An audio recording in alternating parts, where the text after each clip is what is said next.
If you struggle with thyroid symptoms, make sure to do this before every meal. One of the biggest disconnects I see in education about thyroid hormones and the body is this disconnect of understanding everything it could affect. Like, what symptom could you get because your thyroid is off? There's so many. But one common one I see is digestive issues. I came across a video where a patient was told that their GI specialist says the thyroid had nothing to do with their gut. That's insane. It has a big impact on your digestive system. Now, the issue is when you are hypothyroid, whether you have to heal your thyroid or you're living without a thyroid, you're on thyroid meds, you go into this fight or flight response. You are essentially in a sympathetic state with cortisol, right? Because you do not have enough of a vital hormone. And when you are in this fight or flight, your digestion goes down. It creates an environment for a lot of problems, and it makes digestion harder. So one of the things I think that can be really, really important, especially before your meals, is stimulating the vagus nerve.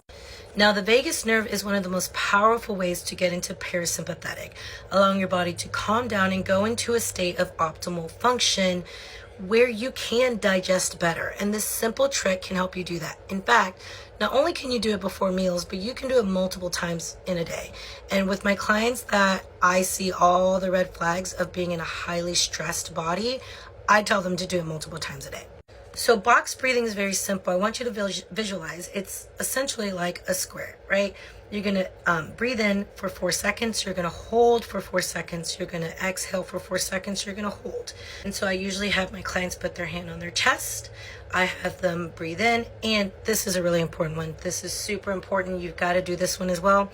Be in a state of gratefulness.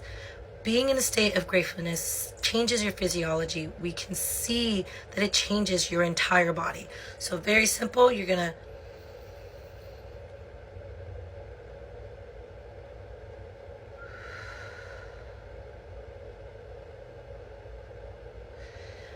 do a couple cycles of that. I want you to fill up those lungs. I want you to take a moment to just shut everything down and change your state. Doing that before your meals can be really, really helpful for digestion. And like I said, if you know you're in that place where your hormones aren't optimal, do it multiple times a day to get yourself out of sympathetic.